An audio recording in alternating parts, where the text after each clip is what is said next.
The world of hypercars is a numbers game.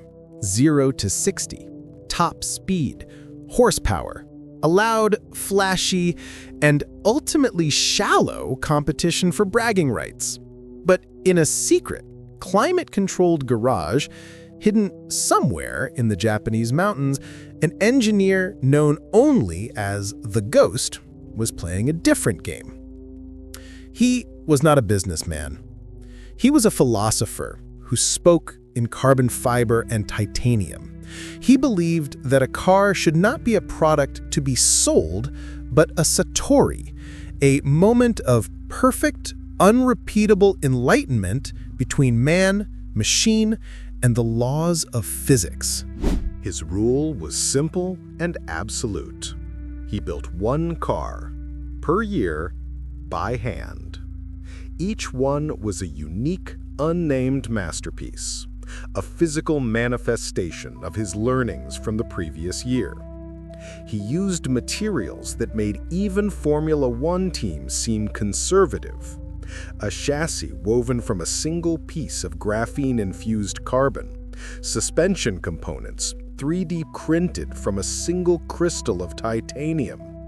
Even the wiring was made of solid, low-resistance silver. He did not sell his creations. He chose their custodians. And his price was not money. The legend of the Ghost and his one-car dojo spread through the highest echelons of the super-rich. Owning one of his creations became the ultimate, unattainable status symbol.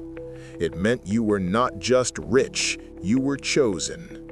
The story reached the ears of Enzo Valeriani, the arrogant, charismatic, and deeply traditional CEO of the legendary Italian supercar brand, Valeriani. He saw the Ghost not as a fellow artist, but as an insult, a nobody who dared to claim his garage was more exclusive than their 70-year legacy. Valeriani decided to crush this insolent Ghost.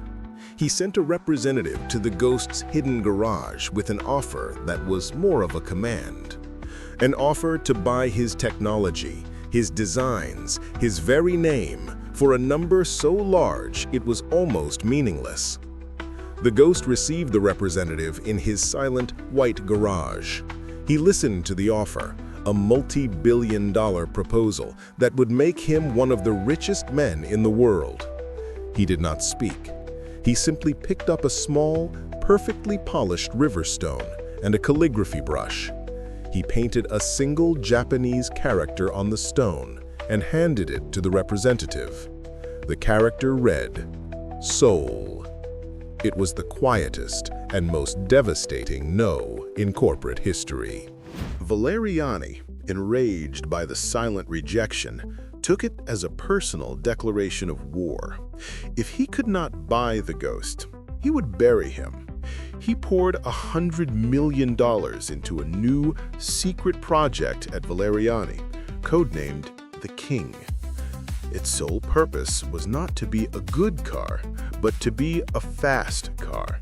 A car that would go to the Nürburgring and set a new, unbeatable, and publicly verifiable lap record. A number so fast, it would make the Ghost's mythical, unproven creations seem like irrelevant fantasies. It was a war of numbers, the only language Valeriani believed the world understood. A year later, the King was unleashed. It was a monster, a masterpiece of brute force and aggressive aerodynamics. Valeriani, in a massive, globally televised media event, took the car to the Nürburgring. The world watched as their top test driver, a former F1 champion, pushed the car to its absolute limits. The lap was a symphony of violence, the scream of the V12 echoing through the German forests. They shattered the old record, not by a little, but by a staggering 5 seconds. It was a statement of overwhelming, crushing dominance. The King was crowned. The world celebrated Valeriani's victory. The Ghost and his quiet philosophy of perfection seemed to be forgotten, a romantic but ultimately irrelevant footnote. His name became a joke on car forums. "Where's the silent samurai now?" they mocked. "Can't beat a stopwatch with a philosophy." For a month, there was only silence from the Japanese mountains. The ghost did not respond. He did not issue a statement. He did not announce a counterattack. The world believed he was defeated, that he had accepted his place as a mere hobbyist. Then, on a quiet Tuesday morning, a single, unlisted and unmonetized video file was uploaded to YouTube. The video had no title, no description. It was raw, unedited footage from a single, static trackside camera at the Nürburgring, seemingly filmed on a simple phone. The video showed a stark, black, unpainted carbon fiber car, the ghost's latest creation. But it was not what the car was doing that shocked the world. It was how it was doing it. The car was navigating the entire treacherous 13-mile Nürburgring circuit in reverse. The video was a supernova. It was not an attack. It was a joke. A cosmic, devastatingly effective joke. Automotive engineers, physicists, and Formula One drivers all released statements calling the feat impossible, a physical anomaly, an insult to the laws of aerodynamics. They analyzed the footage, frame by frame, trying to find the trick, the CGI, but there was no trick. The raw data, anonymously uploaded alongside the video, was verified. The car was real. The lap was real. The most important part of the data was the final time. The ghost's car, driving backwards, had completed the lap a full 3 seconds faster than Valeriani's King had managed driving forwards. The humiliation was absolute. Valeriani had spent $100 million to build the fastest car in the world, a car designed for a single purpose. The ghost had built a car so perfect, so balanced, so aerodynamically masterful that its forward direction was merely a suggestion. He hadn't just beaten Valeriani's number, he had rendered the very concept of a record lap a complete and utter joke. The ghost never acknowledged the lap. He never claimed the record. The video remained his one, silent, devastating statement. He had proven his point. His philosophy was not about being the fastest.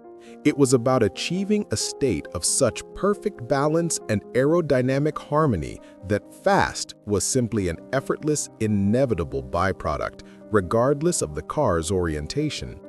He wasn't in the business of speed. He was in the business of perfection. And he had just demonstrated to the world what true, uncompromising perfection looked like. The Valeriani King was a commercial disaster.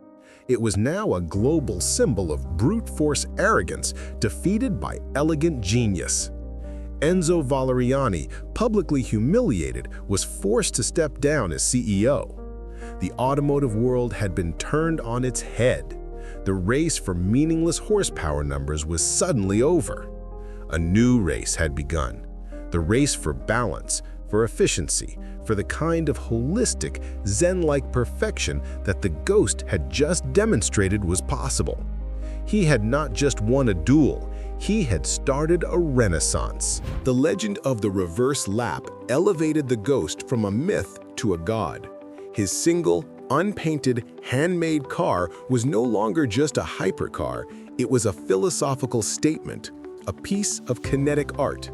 The world's wealthiest and most discerning collectors now understood.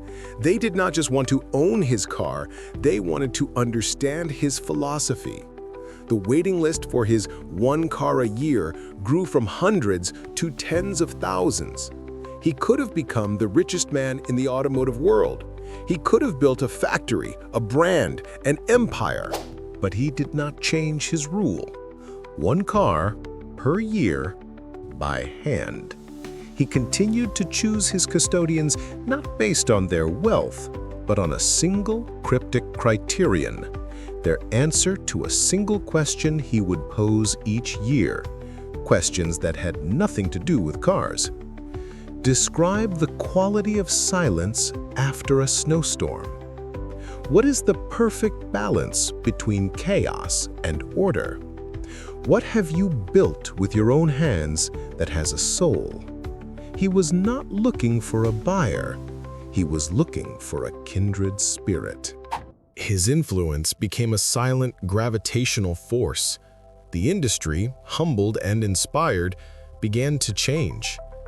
The obsession with raw, brutal horsepower was replaced by a new obsession with lightness, with balance, with aerodynamic efficiency. Cars became quieter, smarter, more soulful. The lessons learned from his reverse lap, the importance of a perfect center of gravity, of symmetrical aerodynamics, became the new gospel for a generation of young engineers. He had not sold them a single bolt, but he had given them a new direction, a new philosophy. The ghost remained in his dojo, a silent master, a keeper of the flame. He had won the most important battle of all.